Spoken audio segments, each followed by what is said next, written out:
Hello, everybody. We are here with the start of the War Against Keepers mini-series, an Apex Coalition special show for y'all. Now, we're going to be talking a lot about Keepers, and we're going to be doing that with three parts. The first part of which is tanking. But I guess just to frame this, what I think is important to say is that obviously lots of people like Keepers. Keepers have some real positives, and we'll talk about that in one of the parts. So we're not just going to blindly say, "Oh, Keepers are just fucking terrible," because they're not. There's some really good sides of them, and we'll get to that. But this is a conceited effort to move the league away from Keepers, and hopefully, after seeing the different parts of this series, you will be ready to vote them out at a specific time, and we'll talk about that too. But first, we're just going to get really vanilla stuff here. We're going to talk about tanking. We're going to talk about bad trades. We're going to talk about being competitive. We're going to talk about Apex Coalition being a redraft league and why Keepers go against the competitive spirit of what this league really is. So let's just talk about tanking, right? In case y'all haven't seen the embarrassment that was one of my seasons, I decided to tank one time. And let's talk about why. I don't want to speak for anyone else because there have been other tank jobs in the league, and there have been other efforts to tank and make trades specifically for Keepers.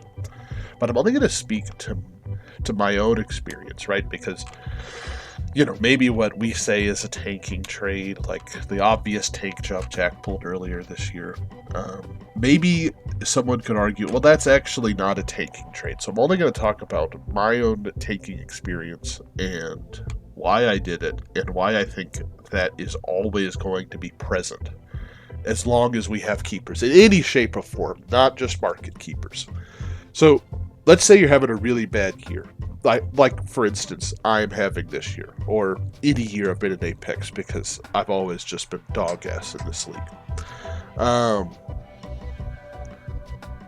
What is the incentive right now to try and slug it out for this year? It should be the pride of not being dead last in the league, right? That should be it. The problem is that there's this carrot on a stick, right? Like, oh, now you can't win this year, but you can make someone else really competitive this year, and you get a nice little juicy nugget to start off next year, or so it goes, right? So the incentive is no longer do the best you can for this year for the sake of pride, for the sake of, God forbid, you bring up legacy points. So do I think there could be additional incentives with division drafts or some other structure of there to encourage people to not take? Absolutely. But my point is that right now, this carrot on a stick outweighs any possible other incentive that exists right now. So the idea that you can improve your chance of next year of not being so shit just by trading away some of your best players for some really lower drafted younger guys, or maybe if there was a real auction steal, that is going to outpace any incentive that you have for losing, because not only does it look like it's going to be a really crowded bottom, so there's not going to be much distinguishment there. So there's not like I did extra shitty and I did so bad. It looks like it's going to be a really tight shit pit at the bottom this year, with some teams that had some really bad luck with things that really didn't go their way, including mine. But to speak to the mindset of taking, right? You're like, well, I'm fucked this year. Like, I'm just fucked. I mean, you could say, oh, well, you can't count them out. There's still the chance you could come back. Look, if you get to a certain point, you're fucked. You cannot win in the current season. But we all want to win. We all want to win the league. We want to win games. We want to dominate our divisions. We want to dominate the league. So, if there's any chance that punting on a season where you're already fucked can turn into the chance of, well, I'm not going to get fucked next year. How do you turn away from that? And do I think that the market keeper system going away is a huge benefit? Absolutely.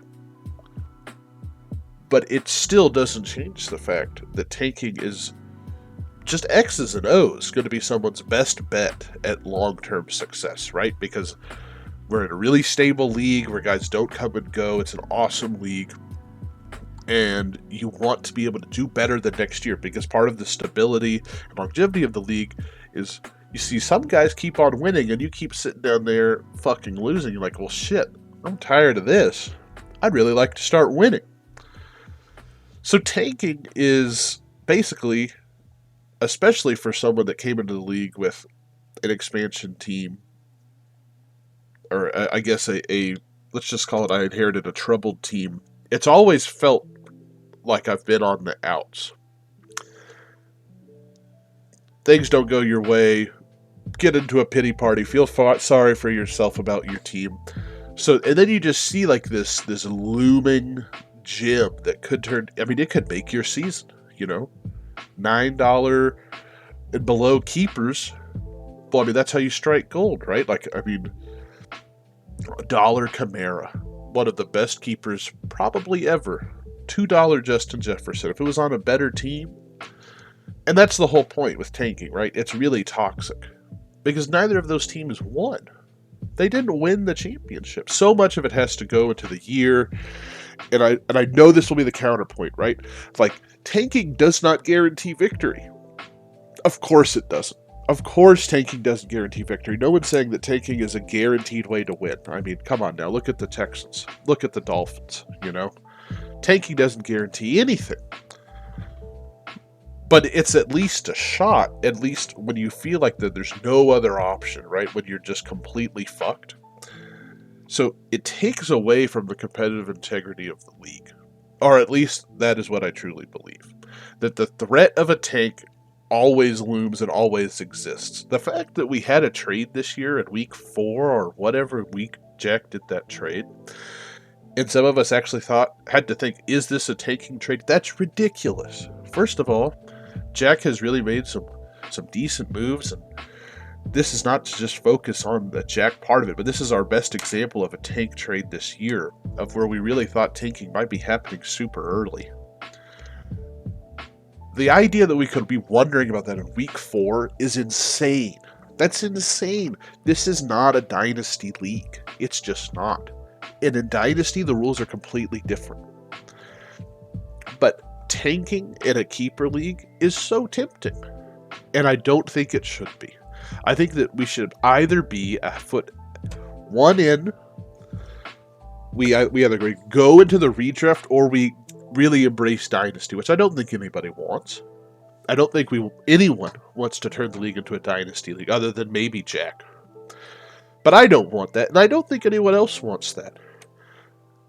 I think that it's a kind of half-assed approach to both systems, right? Like, you kind of get a little bit of both, and it sucks. I think that keepers blow. The idea should be that we're either competing on a fresh slate each year and trying to do the best we can to win, and each year is independent of itself. Or, you know, you could go the dynasty route, but again, I don't think that would be at all popular. It's certainly not what I want.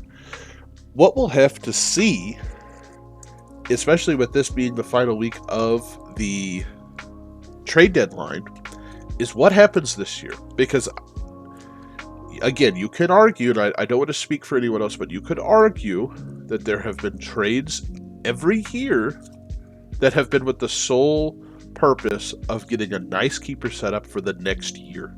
And I don't blame any individual for that. Like I said, I've done it before. I don't blame anyone else that's done it, because when you're fucked for the year, the incentives solely point to tanking being a good long-term prospect for you. And removing that incentive, I think, would be so good for the league.